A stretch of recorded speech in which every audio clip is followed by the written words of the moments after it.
I'm gonna review a movie I just saw about vampires.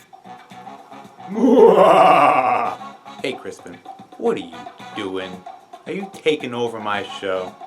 Uh-huh, it's mine now. Get your big ugly head out of here. Fine, Crispin, fine. Be that way. I watched it in celebration of actor William Smith's birthday on March 24th. And I don't mean Will Smith. Different guy totally. William Smith, the bodybuilder. He died back in 2021. Eddie Spaghetti did a tribute video for him. And William Smith's wife was kind enough to send him a copy of his poetry book. And he was kind enough to send her the painting he did of him. So, anyway, back to the vampire movie. It's called Grave of the Vampire, and it came out all the way back in 1972. When I originally saw it, what? Crispin number 5 was around then. Crispin's our eternal. See? This is me in the 70s. Number 2 and I were cops. I was the clean cut one, and he was the one who played by his own rules. Tango to our cashes, if you will. So yeah, Grave of the Vampire actually stars William Smith. Yeah, you don't get that a lot. He's the hero of the film, and not this guy. Okay, so the first half hour of the movie takes place in 1940, back when Crispin worked for the mob, cause yep, I existed back then too, and orchestrated the St. Valentine's Day Massacre. It was originally just gonna be a potato sack race, but everything went to shit. I was also there. Yeah, who was also there in the 40s or the 30s or whatever time period we're in. Wow! Even all before William Smith's character is even born. So it's a while before you even see him. The first 30 minutes are all about how he was born. And it's not a beautiful thing, people. She got raped by a vampire. Crispin's not kidding. Raped by a vampire. But don't worry, they don't actually show the act happen. It's tasteful, as far as movie vampire rapes go. It started off consensual though, with her actual boyfriend who just asked for her hand in marriage. Only they don't get very far before this vampire named Caleb Croft climbs out of his tomb, tears off the door of the car that they're getting it on in, and murders the boyfriend, then sucks his blood. Oh, Caleb. After that, he decides to drag the girlfriend, who is actually still there, and who, by the way, is billed as the unwilling mother, into this open grave where he rapes her, but doesn't kill her. Stay alive. Live with the trauma of being raped by a vampire. So the aftermath. She gets pregnant, only refuses to believe it belongs to the vampire. There's nothing wrong with my baby. I'm healthy and Paul was healthy. Even though she never poked the boyfriend. There was no time. Only she demands to have the demon seed anyway. And does, too. It'll be born healthy and you won't even be there. In the meantime, this detective investigating the vampire killings, Detective Lieutenant Guy from Kiss of the Tarantula, is killed himself, meaning this case is closed. The unwilling mother has officially lost her mind. When you wake, you shall have... And raises the kid on her own blood milk. It's gross, too. Ew! Why, lady? Just why? So she finally dies of having no more blood, I guess, and the baby grows up into William Smith. And it's the 70s now. So get out your disco balls, bell bottoms, and paint everything dog shit brown. Only William Smith isn't a full-fledged vampire, my friends. No, he's mostly still human and can walk around in the daytime and everything. He isn't even pure evil like his rapist dad. He's a nice guy who dedicated his life to tracking down Caleb Croft, the vampire who raped his mommy and made him a thing to be reckoned with in the first place. I came to hate Caleb Croft for creating me in his image and for using my mother as a spawning ground for his evil. His mommy looked like Bewitched, a little bit. So he tracks down Caleb Croft to this class that he teaches now, under the name Professor Lockwood, a class about supernatural shit. This is where William Smith meets these two ladies, and even gets to explain to the whole class who Caleb Croft is, unbeknownst to them that Lockwood is one and the same guy. William Smith elaborates by telling the tale of who Caleb Croft was before that. Charles Croydon is not generally known. Perhaps you would care to share your knowledge with the rest of the class. Him and his wife escaped Europe and settled in Massachusetts, where he was burned at the stake for being a vampire. Croydon was responsible for a series of gruesome murders in New Salem. So anyway, after teaching the class for about 10 minutes about goober dust. It's called goober dust by the older blacks of the Deep South. Goober dust? That's a new one on me. Was it invented by Goober Pyle? From the Andy Griffith Show? Whatever, he hits on one of the ladies after class since she reminds him of his dead vampire wife, Sarah. This chick. It's Lady Prudence from Batman, everybody. Later on, it's revealed that William Smith also lives in the same apartment as these two ladies live in. They're roommates. What a random coincidence. So he attends a party that the Wild one threw. This lady, she's super into vampires and occult shit. See, she even has tarot card posters on her wall. Only William Smith isn't into her as much as Lady Prudence.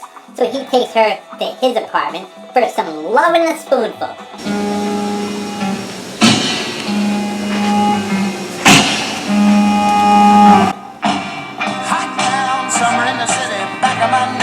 That's where she finds a half-eaten piece of raw meat that William Smith just left laying out, suggesting that he might be a little bit vampire after all.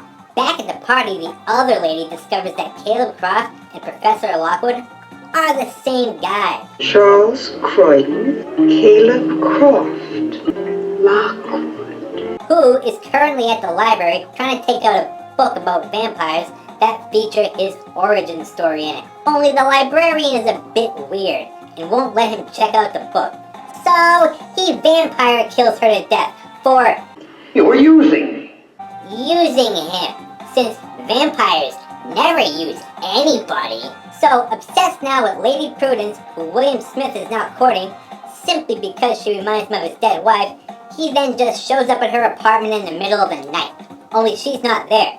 She's in the loving arms of half-vampire William Smith. So he gets the other lady instead, the one obsessed with vampires, and also has figured out who Lockwood really is. So she begs him to make her into a vampire too. Slowly mix my blood with yours until one night, while I'm bathing in the light of the full moon, the black magic will take place. Oh, okay.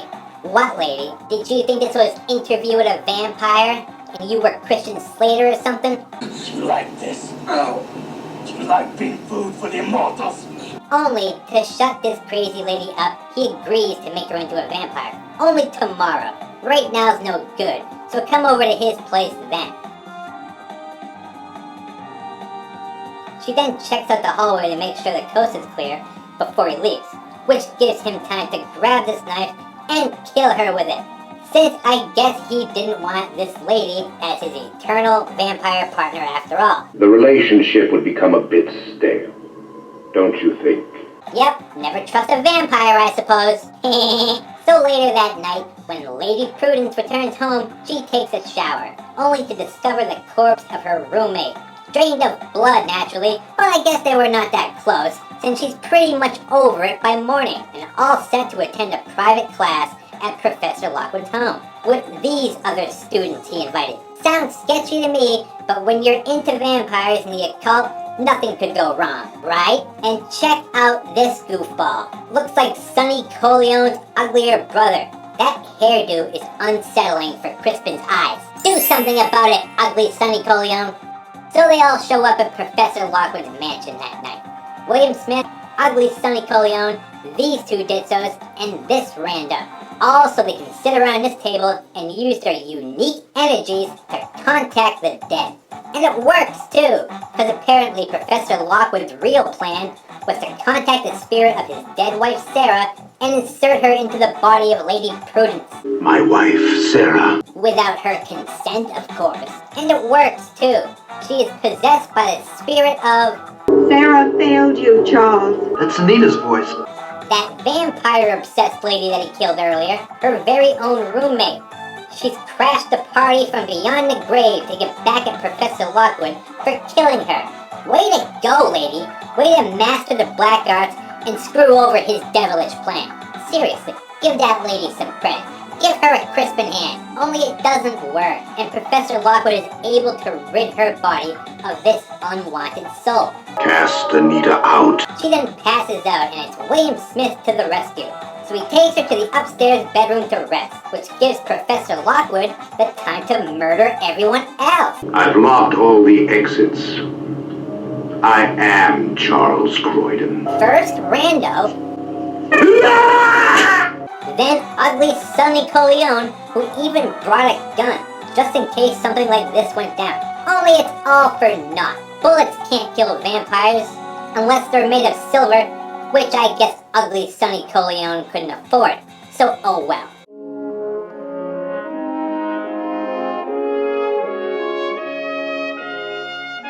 He then kills the two ditzy blondes at the same time. Well, that escalated quickly. A double-fisted, dumb blonde sandwich. That's when William Smith comes crashing through the door for the final battle. So the two fight, father and son, forced to do battle. Which is where William Smith reveals to Lockwood that he was the fruit of his 1940 rape passion. I'm your son, Lockwood! Which is why he has the super strength to kick this vampire's ass. Which he does, and even manages to find himself a chain to do it with. Yeah, a chain again. William Smith loves chains. It's his weapon of choice. So you know you're fucked now, buddy. Yup, Crispin said fucked. William Smith then uses this table leg to stab him through the heart and knock him down the stairs. Dead, finally. Only, according to their vampire logic, this turns William Smith into a full-fledged friggin' vampire now. With his very own dollar store vampire teeth and lust to kill. He warns Lady Prudence to get the hell out of here before he fully turns. Only we will never know what happens after that. As he walks slowly up the stairs to get her and suck her blood, the movie just ends. And in French, too, for some reason. Which, roughly translated, means the end. Or is it? Okay, what do you think you are? Manos the Hands of Fate? Or is it? Well, it is. They never made a sequel, my friends. And that was The Grave of the Vampire starring William Smith. So happy birthday, William Smith. May you rest in peace. And thanks again to his lovely wife. So, that guy who played the vampire, Caleb Croft, did you know he was in the biker film Side Hackers? He also played a Klingon in the original Star Trek episode, The Trouble with Tribbles. He said this line. I meant to say that it should be hauled away as garbage. But most of all, and probably more importantly, he was in Remo Williams' The Adventure Begins, the greatest movie ever made, according to the Crispins. Believe it or not, Crispin liked this movie. It wasn't overly gory, and they didn't even show the unwilling mother get raped. I thought the 40s cop would be a bigger character, but I guess not. Well, that's it, I guess. That's my review of William Smith in Grave of the Vampire, in celebration of what would be his 93rd birthday.